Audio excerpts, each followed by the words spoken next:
Hello guys and welcome to another video. Today we will talk about if you should pull on the Valentine's banner or not. The short answer is pretty much no, it's a bait, since the slime collab will be coming next week.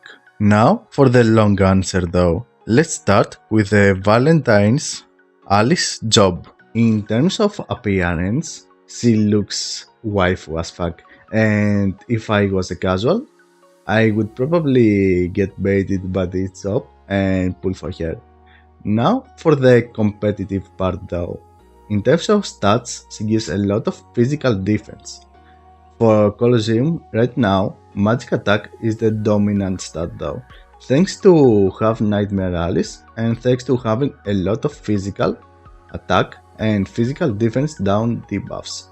She will be helpful on PvE though, especially if you get her Arcana, because a lot of conquest and event bosses are physical attackers. The other jobs who will get a decent boost from the Valentine job are the clerics, because heals scales with defense.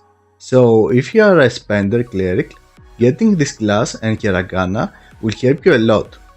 If you are not a spender though, I wouldn't recommend going for her, since the slime collab will come next week. Now about her sword. Her sword stats are average, but it sadly has physical defense down debuff 2 as passive. The passive itself is not that bad, but it is still not Dauntless Courage, which is pretty much the best DPS passive. So I wouldn't recommend pulling for it if you are a free-to-play player or a light spender and your main focus is Colosseum. Now let's talk about the scythe. The scythe has above average stats and it can turn into NL as well, but the passive being replenished magic 2 makes it easily skippable. Now let's go for the tome. The tome reduces both physical and magical defense of 1 to 2 enemies, and it has above average stats as well. The problem again though is the passive. Destroy Armor 2 is a really bad passive because it scales really purely later on. If it was at least support boon 1, I would recommend the Sharks to go for it if they wanted a good defensive tome, but with how it is right now, I wouldn't recommend going for it. Now for the instrument. The instrument is actually really interesting. At first sight it looks bad because of armor repair 2, but it is magical attack and magical defense of 1 to 2 allies that has above average stats, and it can turn into NLL as well. With it becoming NLL, it loses the bad passive and it gains support boon 2, which instantly makes it a must-have for guilds with at least 4 magical vanguards. Note though that getting LLs on the global version will take a decent amount of time. The normal effect itself makes it pretty much a better cool breeze as well, which is here.